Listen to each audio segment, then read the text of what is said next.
Mga Kai Sotto fans, pag-usapan natin ang isa sa pinakamainit na pangalan sa international basketball scene ngayon, ang ating pambato, si Kai Sotto. Patuloy niyang pinapaliyab ang mga taga-subaybay sa Japan B-League at ngayon nagiging imposible na para sa NBA na baliwalain ang kanyang talento. Sa kanyang kahidikan sa loob ng court, lalo na bilang isang two-way player, marami ang naniniwala na malapit na ang araw na tatawagin siya para sumabak sa pinakamalaking basketball stage sa mundo.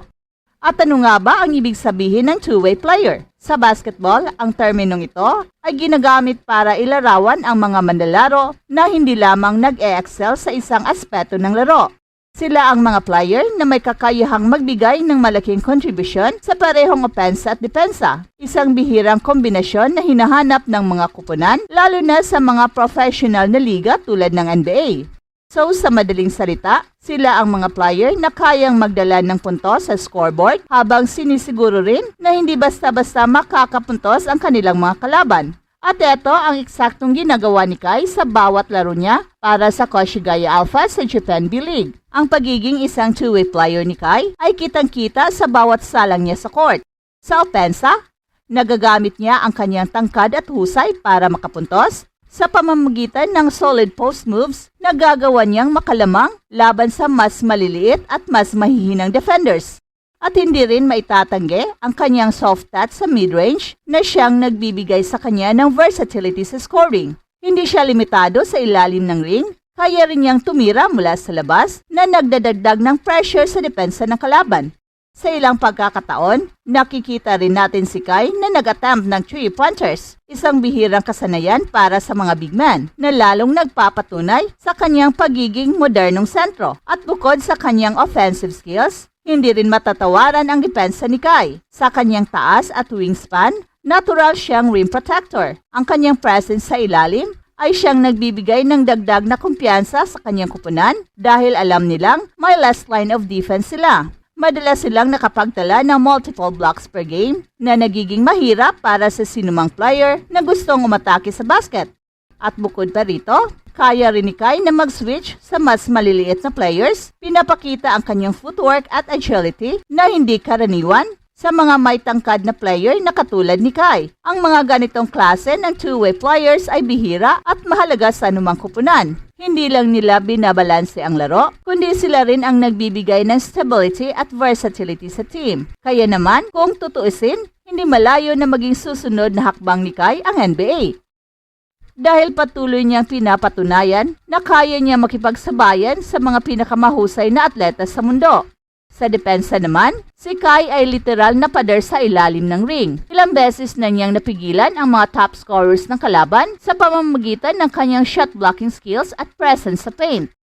At ayon sa stats, si Kai ay consistent sa pag-produce ng multiple blocks per game na siyang nagpapakita ng kanyang defensive prowess. Sa madaling salita, siya ang tipo ng player na kayang umiscore at depensahan ang kalaban ng sabay at ito ang mga katangian na hinahanap ng mga NBA teams. At balikan natin ang kanyang recent performances. Sa laban kontra Nagasaki Velka, muling nagpakitang gilas si Kai hindi lang sa opensa kundi pati na rin sa depensa. Siya ang naging game changer para sa Alphas na nagbigay daan sa kanilang mahalagang panalo. At hindi lang ito basta individual performance, ang presence ni Kai sa court ay nagtatransform ng laro sa buong team. Kahit sa mga close games, madalas nakadepende ang Alphas kay Kai para sa crucial plays. Offensively, siya ang hinahanap para sa high percentage shots at defensively, siya naman ang inaasahan para protektahan ang paint. Ang ganitong klaseng impact ay hindi basta-bastang nakikita, lalo na sa mga big men. Kaya naman maraming NBA scouts ang nakapako ang mga mata kay Kai Sotto, na kinikilala bilang isang unique prospect na may kombinasyon ng height, athleticism at high basketball IQ. So, ang tanong ngayon, ano ang nagpapalapit kay Kai Sotto sa NBA? Unang-una, ang kanyang consistency. Sa edad na 22, patuloy siyang nagpapakita ng improvements sa bawat laro. Hindi siya natatakot sumubok ng bagong mga galaw at matuto mula sa kanyang mga pagkakamali. Ito ang isa sa mga pangunahing dahilan kung bakit nananatili siyang relevant sa radar ng NBA teams.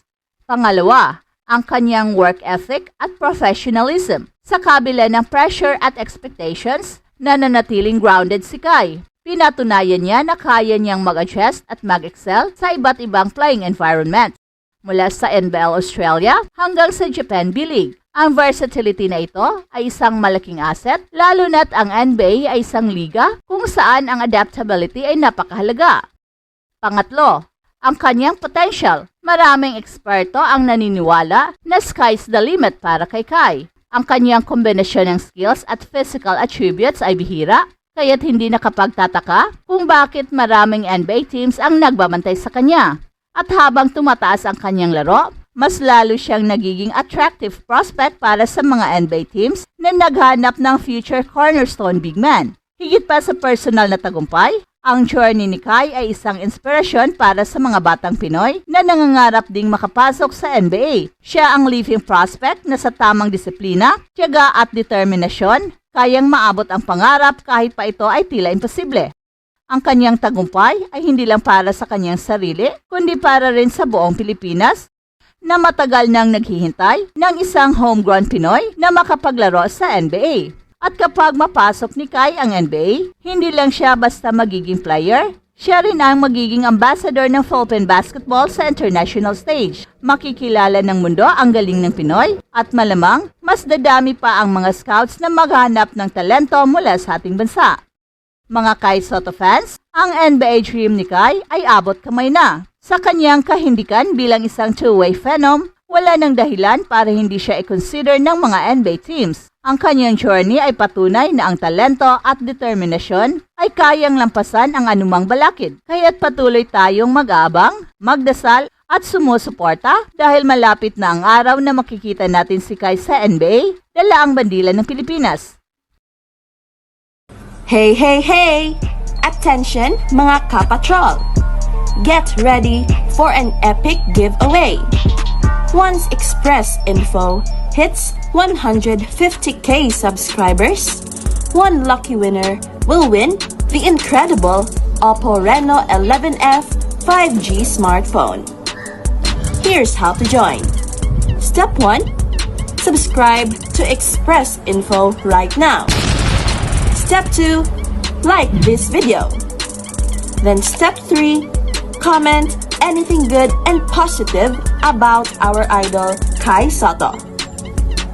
Super easy. Just subscribe, like, and comment.